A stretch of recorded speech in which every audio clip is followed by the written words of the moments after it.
বুজুর্গ নাম্বার 1 এ কোয়ালিটির বুজুর্গই লাভ করছে। আফসোস লাগে আমাদের সাবেক প্রধানমন্ত্রী শেখ হাসিনা বাবুর জন্য। ওনাকে সবাই বুজুর্গ হিসেবে জানে। হ্যাঁ, নেতারা বলছে উনি 70 রাকাত নফল নামাজ পড়ে ডেলি, উনি ডেলি কোরআন শরীফ পড়ে, উনি প্রতি এই দেহের মডেল মসজিদের কাছে আল্লাহর এত ভক্ত যে সব জেলায় একটা করে মডেল মসজিদ নির্মাণ করেছেন। তবলিগের জায়গা ওনারা দিচ্ছেন, ইসলামিক ফাউন্ডেশন করেছেন, কিন্তু দুঃখের কথা ওনারাই আলেম হত্যা করেছেন শাপলা চত্বরে, ওনারাই তবলিগকে 2 টুকরা করেছেন, ইজতেমার মাঠে রক্ত ছড়াইছেন, এদেশের আলেমদেরকে জেলখানায় নিয়েছেন, মসজিদ তো নির্মাণ করেছেন। মনে হয় সম্পর্ক আল্লাহ লাগে, কিন্তু বৈষম্য বিরোধী আন্দোলনের ছাত্ররা যখন ধারা দিল তখন আমরা দেখলাম সম্পর্ক আল্লাহ লাগে না, সম্পর্ক দিল্লির লাগে বড় মজবুত আছে। সবার সম্পর্ক আল্লাহর লাগে বানায় না, বেঈমানের সম্পর্ক আল্লাহর সাথে ভালো না, মুনাফিকের সম্পর্ক আল্লাহর সাথে ভালো না। আল্লাহর সাথে সম্পর্ক ভালো হলো মুমিনের যার ভেতরে ঈমান আছে। তবে সব মুমিন একরকম না। বাবার কিছু কিছু সন্তান আছে যাদের সাথে বাবার সম্পর্ক ভালো হয়, বেশি ভালো হয়, ভাগে যা পায় তা তো দেয় দেয়, নিজ দিয়াও কিছু লিখে লিখেও দেয়, সম্পর্ক খুব ভালো হয়। একই পিতার ঔরসের এমন কিছু সন্তান থাকে যাদের সাথে সম্পর্ক খুব বেশি ভালো হয় না, তার আচরণের কারণে, তার কাম কাজের কারণে। এমন কিছু সন্তান আছে যাদেরকে বাবা মাঝে মাঝে ঘাটলে বের করে দেয়, কিরে হোটেলে খাওয়াচ্ছেন, আপনি বের করে দিচ্ছে। কারণ কি আব্বার না রাস্তায়, কিন্তু বাইর করে দেয় ঠিক, কিন্তু সন্তান তো এই জন্য আবার ব্যাগকে ঢুকে ঘরে কয়দিন করে নেয়। মুমিনদের কিছু কিছু মুমিন আছে এরা 5 ওয়াক্ত নামাজ পড়ে না, এরা হজ্জে বাইতুল্লাহ করে নাই, নফল রোজার আমল নাই, তাদের ভিতরে ইবাদতের তেমন পাবন্দি নাই, কিন্তু ঈমান আছে, আলেমদেরকে ভালোবাসে, মসজিদের চাঁদা দেয়, ওয়াজে যায়, নামাজ পড়ে না কিন্তু ওয়াজ শুনে। আচ্ছা, এরকম নামাজ পড়ে না কিন্তু ওয়াজ শুনে, নামাজ পড়ে না কিন্তু মসজিদের চাঁদাটা বেতন পায়, আগে মুয়াজ্জিনকে কয় মুয়াজ্জিন সাহেব চাঁদা হয়ে যাবে।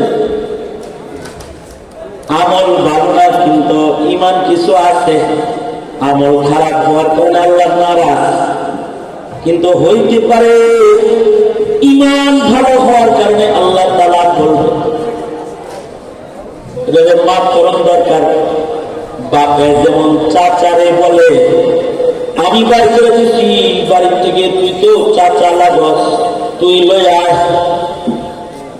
আল্লাহ তাআলা কিছু মুমিনকে নিজে বাইর করে দিবে, কিন্তু দোস্তকে বলবে বন্ধু আমি রাগ করে বের করে দিছি, কিন্তু আপনি দয়ালু শাফাআতকারী নবী লয়া নিয়ে আসেন, আমার কাছে হাজির করেন।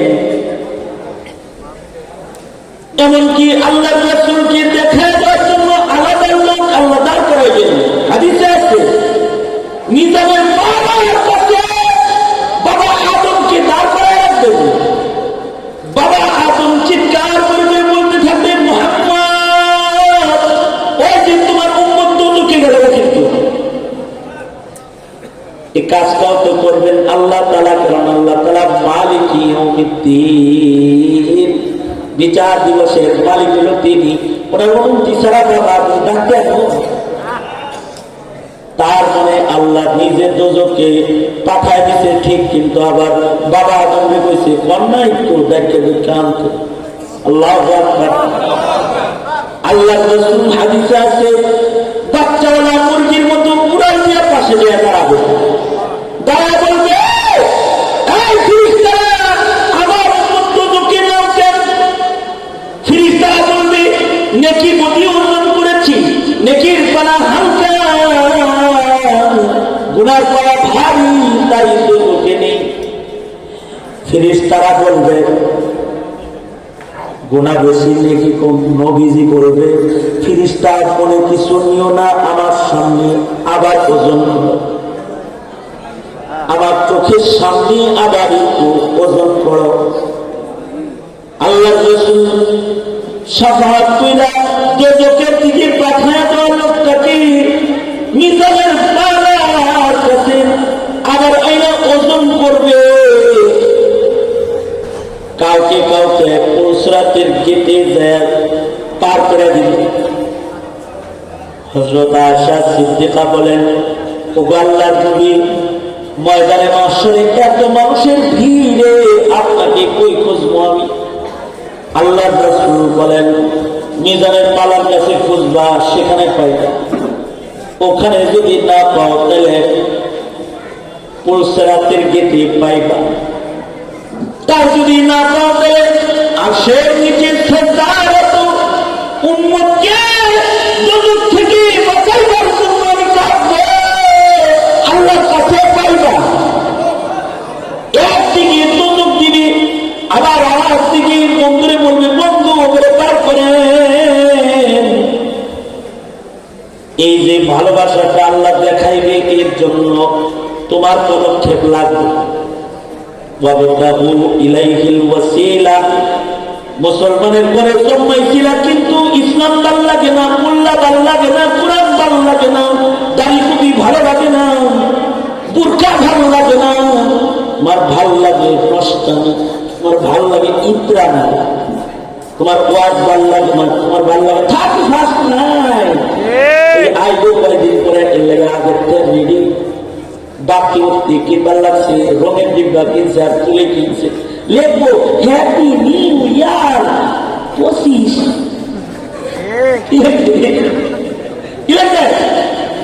এটা লেখার জন্য নিয়েছে, দেখতে যারা করছে আর তাহলে আসছে জায়গা মতো চলে যাবে, জায়গা মতো সব জায়গায় পৌঁছা হলে না এলাকার টিএসসিতে যাইব, টিএসসি 31st নাইট উদযাপন করতে টিএসসি যাবে, বন্ধু বান্ধবের লোকে নষ্টামি করবে, বাঁধনের মতো টানাটানি করবে। ধান্দারা করছে কি আকাম করার ধান্দা করে বয়ে রয়েছে, কিন্তু ওয়াজ মাহফিলে ওয়াজ শোনা করে হুজুরে এত কথা কয় কে? এগুলো তো আমি জানি, এগুলা কয় কেন? অন্য কিছু কোথায় না, এগুলো আমি জানি।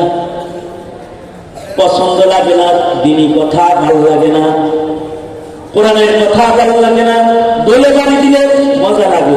কেমন ভ্যাটিনের মরা সরাইছে আর কি, দলে বাড়িটা করছে আর তার মজা লাগছে। তসবিহ ভালো লাগে না, গানটা ভালো লাগে, কোরআন ভালো লাগে না, মদের বোতল ভালো লাগে, মসজিদ ভালো লাগে না, তার বার ভালো লাগে, বার বার মদের বার, ওয়াজ ভালো লাগে না, নাচ ভালো লাগে, মৌলবি ভালো লাগে না। কিন্তু নাস্তিক মোরতাদকে ভালো লাগে। এমন যদি কারো রুমে যায় তাহলে তার জন্য ভয়, মরণকালে ঈমান হারায় হয়ে যাবে। আর যদি কিছু রবের পাওয়ার মতো কোন আমল যদি তার মহান আল্লাহ তার উপরে দয়া করবে, দয়া তার ঈমান নসিব হবে, হাসরে দয়া করবে, জান্নাত নসিব হবে। আল্লাহু আকবার জোরে বলেন। হাসরে দয়া করবে, জান্নাত নসিব হবে।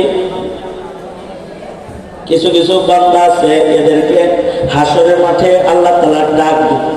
আল্লাহ বলবে এই ধীরে ধীরে বের করে নেওয়া আছে, বুঝছিলি তুই তোর না ইমান আছে রে? জি। ওয়াজ শুনছিলি না? জি শুনছিলাম। তো নামাজ তো পড়তি মাঝে মাঝে, ঠিক না? পড়তাম। তো আল্লাহ তাআলা ডাক্তার কাছে নিব, শুধু কাছে নিবে তা না, হাদিসে আছে সুবহানাল্লাহ বললেন, আগে বললেন না পরে বলেন, আল্লাহ তাআলা আল্লাহর কুদরতি হাত বান্দার মাথার উপরে রাখবে। বলবে তোর ইমান তো ভালোই ছিল, এত আকাম করছিলি কেন, এত গুনাহ করছিলি কেন? এই চান্সটা আল্লাহ তাআলা করে দিয়ে দিবে। সে চান্সটা সে বলবে আল্লাহ ভুল হয়ে গেছে, আল্লাহ ভুল হয়ে গেছে, করাটা ঠিক হয় নাই। আসলে আল্লাহ তাআলা ভুল হয়ে গেছে বলার চান্স তারা দিবে। বান্দা যখন বলবে ভুল হয়ে গেছে, তখন আল্লাহ বলবে ঠিক আছে, ভুল যেহেতু স্বীকার করে রাখছিস, যা আমার একটা নাম সত্তার, আমার ওই সত্তার নাম দিয়ে তোর জিন্দগির সব গুনাহ ব্যাখ্যা দিলাম, তোর গুনাহ কাউকে দেখতে দিলাম না, তোরা মানুষ সম্মানিত হিসাবে জানতো, চিনতো, তোর ভালো মনে করতো, কিন্তু তুই যে গোপনে গুনাহ করতে না আমি জানি, কিন্তু মানুষ তোরে ভালো জানতো। যা আজকেও তোর ইজ্জত রক্ষা করলাম, কারণ আমি সত্তার। যা আমার বান্দারা তোকে ভালো জানতো, তাই গোপনে আজকেও তোকে মাফ করে আমি জান্নাতটা দিয়ে দিলাম।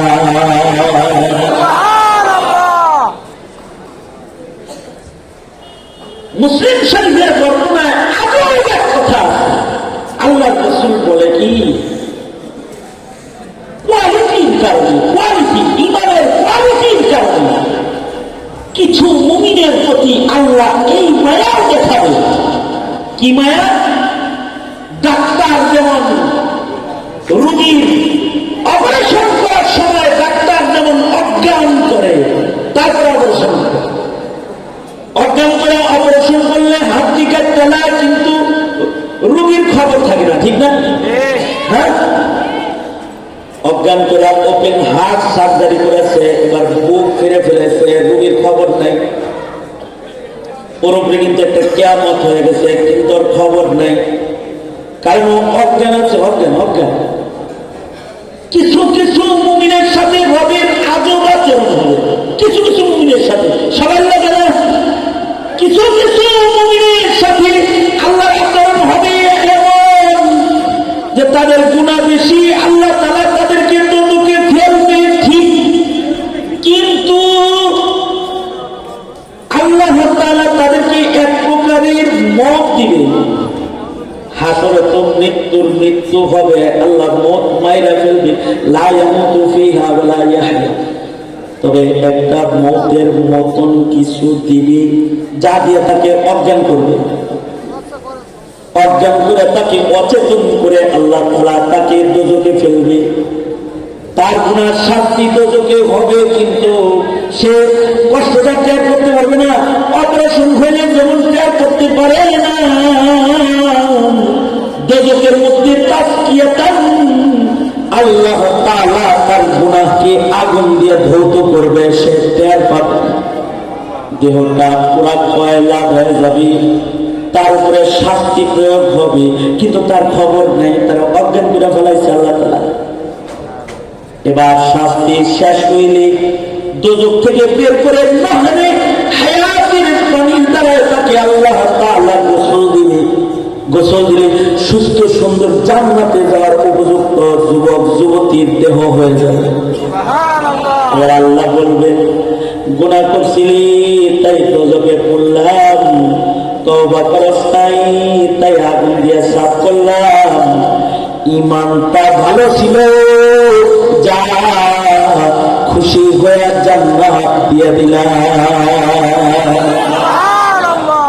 তবে এই আচরণটা রবের পাইকারি আচরণ না। মুসলিম শরীফ কিতাবুল ঈমান, মুসলিম শরীফের বর্ণনা, কাউকে কাউকে আল্লাহ তাআলা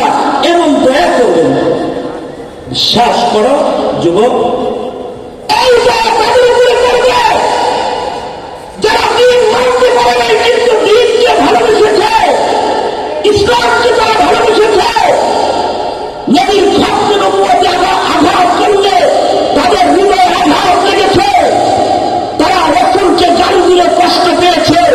কিন্তু ওই মুসলমান যে দলকে গাইলে কষ্ট পায়, নেতারা গাইলে কষ্ট পায়, আল্লাহ রাসূলকে গালি দিলে কষ্ট পায় না, ওর সাথে দয়া করে হবে না। এ দয়ার কোয়ালিটি আছে, যাকে তাকে এই দয়া করবে না। তুমি যদি ভাবো যে হুজুর আমার তো পিছনের জিন্দগিটা এমনই দয়া করার উপযুক্ত আমি না, তাহলে আজকে আমি তোমার জন্য একটা সুখবর লইয়া বসছি। তুমি যদি আজকে একটা তওবা এখানে বৈশাখ করতে পারো, আর যদি আল্লাহকে বলতে পারো, ও আল্লাহ আমি বুঝি নাই তাই গুনাহ করেছি, তুমি আমাকে মাফ করে দাও, তাহলে আল্লাহর কোরআনে আল্লাহ পাক ওয়াদা করেছেন, ইন্নাল্লাহা ইউহিব্বুত তাওয়াবিন, যারা তওবা করে আল্লাহর কাছে গুনাহের জন্য মাফ চায়, মহান আল্লাহ তাদের উপরে খুশি হয়ে যায়। 2024 শেষ হচ্ছে, 25 শুরু হচ্ছে। 24 শেষের পথে 25-এর আগমন, খুশির কিছু না, বরঞ্চ বেদনা আছে। এক বছরে 365টা দিন রাত তোমার কাছ থেকে চলে গেছে, যা তোমার কাছে আর কখনো ফেরত আসবে না। তুমি 25-এর আগমনে 31st নাইট উদযাপনের জন্য রেডি হয়েছ, তুমি ভুল পথে আছো। বরঞ্চ 24 সালে যে আকামগুলো করছো ওইগুলো থেকে তওবা করো, তওবা করো। 24 সালের আকাম থেকে তওবা করো, আর 25 সালের নেক আমলের ওয়াদা করো, নিয়ত করো। 25 সাল হবে তোমার নামাজের সাল, 25 সাল হবে ইসলামী হুকুমত কায়েমের সাল, 25 সাল হবে একাত্মবাদ প্রতিষ্ঠার সাল, 25 সাল হবে মুসলিম মিল্লাতকে ঈমান শিখাইবার সাল। 2025 হবে তোমার জীবনে নফল ইবাদতের বছর, 2025 হবে তোমার জীবনে সাদাকার বছর, তকবীরে উলার নামাজ পড়ার বছর। 2025 হবে তোমার নেক কাম করার বাজেটের একটা বছর। যদি তুমি এরকম একটা নিয়ম এ বছর শুরু হওয়ার আগে করতে পারো, তাহলে নিয়ত বড় আদি জিনিস। 26 সাল পর্যন্ত যা যা নিয়ত করবা সব নেকি করার আগেই আল্লাহ তাআলা এগুলো সব এর সব নিয়তের কারণে এক পর্ব তোমার আমল নামায় দিয়ে দিবে। সুবহানাল্লাহ, নিয়তের কারণে এক পর্ব দিবে। আর যদি প্রত্যেকটা কথা বাস্তবায়িত হয় তাইলে আর এক পর্ব দিবে। যা নিয়ত করছিল এগুলোকে বাস্তবায়ন করেছে, এবার তাকে আর এক পর্ব সব আল্লাহ তাআলা দান করবে। সুতরাং 24 সালের শেষ আর 25 সালের শুরু, সবাই 24 সালের গুনার জন্য তওবা করছি। বলুন আস্তাগফিরুল্লাহ। আল্লাহ 24 সালের যত গুনাহ হয়েছে তার জন্য মাপ চাই, জোরে বলেন আমিন। আল্লাহ মাফ করে দাও, জোরে বলেন আমিন। আর নতুন বছর যেটা আসবে এটার জন্য ইবাদতের নিয়ত করলাম, জোরে বলেন ইনশাআল্লাহ। যদি কেউ তওবা করো আর যদি সুন্নত মানার অঙ্গীকার করো, তাহলে আল্লাহর রাসূল বলেছেন, কুল্লু উম্মতি ইয়াদখুলুনাল জান্নাতা ইল্লা মান আবা। কিলা মান ইয়াবা ইয়া রাসূলুল্লাহ? ক্বালা মান আতাআনি দাখালাল জান্নাহ। যারা আমার অনুসরণ করবে তারা আল্লাহর জান্নাতে চলে যাবে, যারা সুন্নত মানবে না তারা জান্নাত পাবে না। সুতরাং 24 সাল সুন্নতের সাথে দুশ্মনী করেছ, তাহলে তাই মিলে তুমি দেখলি রাজাকার বলছ। কারণ তোমাদেরকে 16 বছর চিনানো হয়েছে টুপি, দাড়ি, পাঞ্জাবি এগুলো সব রাজাকারের পোশাক, এগুলো চিনানো হয়েছে। প্রজন্ম দাড়ি টুপি দেখলে কয় এগুলো রাজাকারের পোশাক। বলুন তো, দাড়ি, টুপি, পাঞ্জাবি এগুলো কি রাজাকারের পোশাক না নবীর সুন্নত? এগুলো নবীর সুন্নত। কিন্তু রাজাকার নাটক বানায় তো এগুলো রাজাকারের পোশাক হিসেবে চিনাইছে। এমনিতে রাজাকার গালি আমাদেরকে 72 সাল থেকে দেয়, কিন্তু আমরা কিছু বলি না, কারণ আমরা নায়েবে নবীর কাফেলা, ধৈর্য বেশি, গালি দিলেই আমাদের লাগে না। কারণ ওয়াইদা খাতাবাহুমুল জাহিলুনা ক্বালু সালাম। কিন্তু ছাত্রদেরকে বলছে তুই রাজাকার, রাজাকারের বাচ্চা। ছাত্ররা চতুর্দিক থেকে মিছিল নিয়ে যায়, কয় তুই রাজাকার, তুই রাজাকার। এটা বলছে। আমাদের তো 72 সাল থেকে একটু শ্রেণী রাজাকার বলে গালি দেয়।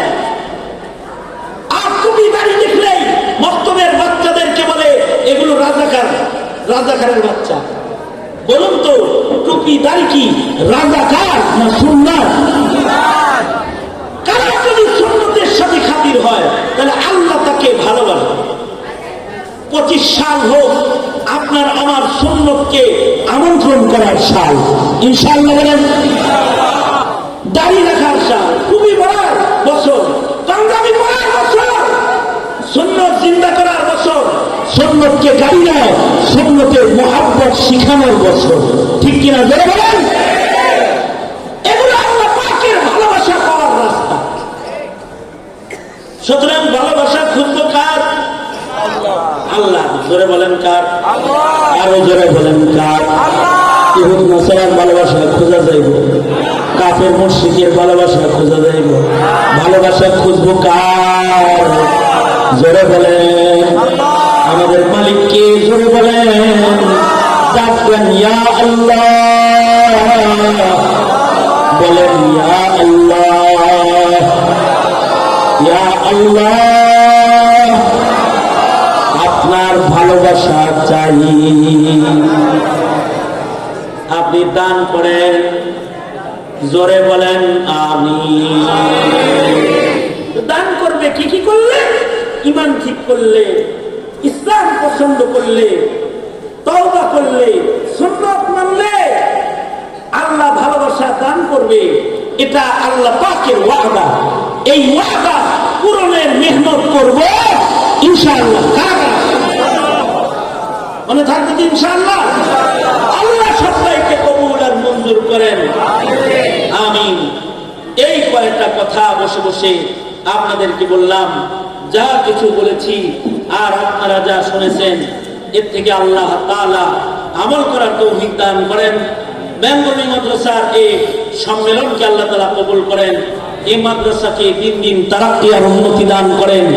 লাস্ট বক্তব্য হলো, আলেম ওলামা যেখানে, জোরে বলেন আলেম ওলামা যেখানে, আলেম ওলামা নাই যেখানে, নাই সেখানে। যেই তবলিগে আলেম নাই সেই তবলিগে আমরা নাই।